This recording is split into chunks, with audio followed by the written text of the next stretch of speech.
किन्हीं का भाव है? बोले महाराज जी मुझे शुगर की समस्या है, जिसके कारण यदि मैं जल्दी उठता हूं तो मुझे जल्दी ही भूख लगने लगती है, और यदि उठने में देर हुई तो पूजा सेवा करने में और समय लग जाता है, जिसके कारण मुझे थक्कर,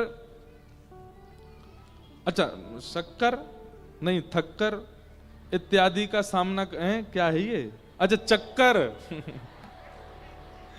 चक्कर इत्यादि का सामना करना पड़ता है, और इसलिए घर वाले भी सेवा करने से थोड़ा संकोच करते हैं। ऐसे में मुझे क्या करना? देखिए भैया, एक बात हमारे यहां भाव ऐसा है कि अगर आप शारीरिक स्वस्थ नहीं हो तो आपको व्रत का भी नियम पालन करने की आवश्यकता नहीं है। अगर आप शरीर से स्वस्थ नहीं हो तो ठाकुर जी आपकी पीड़ा समझते हैं। आपको शुगर है, डायबिटीज है, कोलेस्ट्रॉल है, तो आप जैसी योग्यता आपकी बने आप वैसी सेवा करो ठाकुर जी की, कोई दिक्कत नहीं है। आराम से उठो, बढ़िया प्रेम से उठ के ठाकुर जी को पवाओ। हमारे उड़ीसा में एक स्थान है टोटा गोपीनाथ। कौन से? तो वहां के जो पुजारी जी थे वो सेवा करते करते उनकी कमर झुक गई, और जैसी कमर झुकी तो अब वो ठाकुर जी को चंदन लगाते तो माथे की जगह नाक पे लग जाता, आंख पे लग जाता, गाल पे लग जाता, होठ पे लग जाता। दर्शनार्थी बोलते पुजारी जी देखो गोपीनाथ जी की आंख पे चंदन लगा दिया आपने, गाल पे लगा दिया, मुंह पे लगा दिया।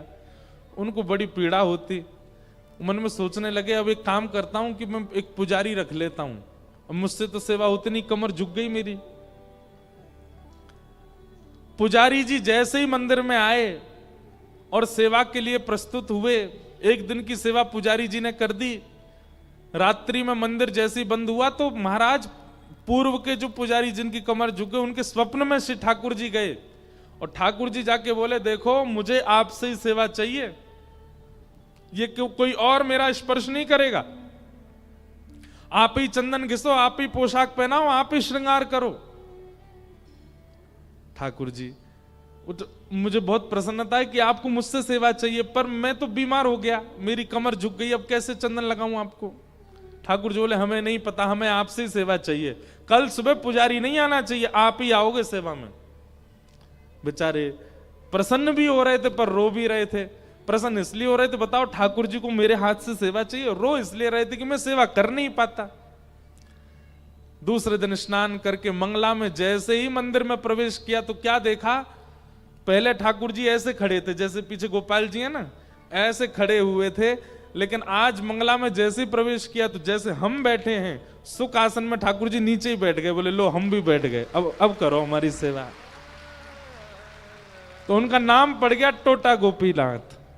ठाकुर जी बैठ गए। एक टोटा गोपीनाथ जगन्नाथपुरी में भी हैं, पर एक टोटा गोपीनाथ है जहां बैठे हुए हैं ठाकुर जी, प्रेम से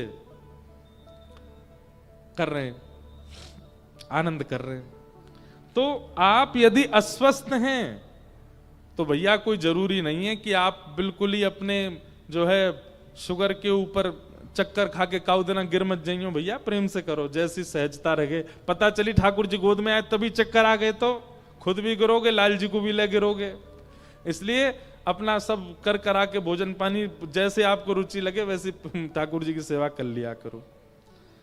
फिर आप दूसरा बात क्या कह रहे हैं, महाराज जी आपने कहा था कि हमें विनम्र होना चाहिए और क्रोध नहीं करना चाहिए, परंतु अगर कोई व्यक्ति हमारे परिवार या खास व्यक्ति को कोई अपमानजनक बात कहे और उस पर हम यदि क्रोध करें जब सामने वाला गलत हो, तब क्या हमारा क्रोध करना उचित है? देखिए, किसी को संभालने के लिए, संवारने के लिए, समझाने के लिए, रक्षा के लिए क्रोध किया जाए तो वह उसमें दोष नहीं है, पर ईर्ष्यालु बन करके, ईर्ष्या युक्त होकर के किसी का गलत चाहते हुए क्रोध करना गलत है।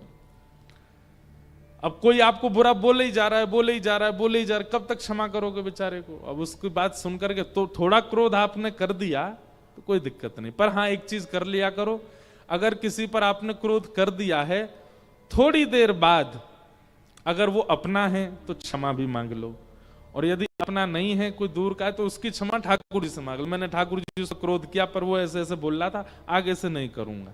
लेकिन क्रोध कितना होना चाहिए?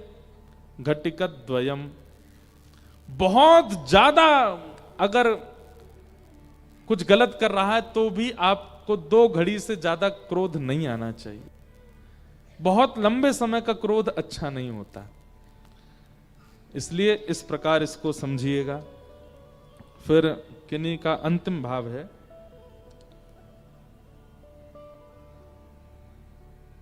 घर में अगर किसी की मृत्यु हो जाए तो तुलसी की माला अशुद्ध हो जाती है क्या? नहीं, तुलसी जी सदा पवित्र रहती हैं, पर कई जगह ऐसा भाव है कि तुलसी माला जो आपने कंठ में पहनी है वो जिस सूत्र में है, जिस धागा में है, वो तो कई बार हो जाता है। कई लोग मानते हैं इस बात को, कई लोग नहीं मानते। वो तुलसी निकाल के फिर दूसरे धागा में पिरो करके फिर उसको धारण कर लेते हैं, क्योंकि घर में सूतक होने के बाद तो कलावा भी उतार दिए जाते हैं। कोई भी ऐसी सामग्री, स्वर्ण नहीं, चांदी नहीं, तुलसी नहीं, रुद्राक्ष नहीं, ये सब अपवित्र नहीं होते। बाकी जो धागा होता है, जो कपड़े की वस्तु होती है, जो सूत की वस्तु होती है, वो तो उसको परिवर्तित करने का विधान है। कई जगह है, कई जगह नहीं भी है। अब आप लोग इसमें जैसा मत रखो, हम अपने भाव कह रहे हैं, आप इसमें करने का प्रयास करो।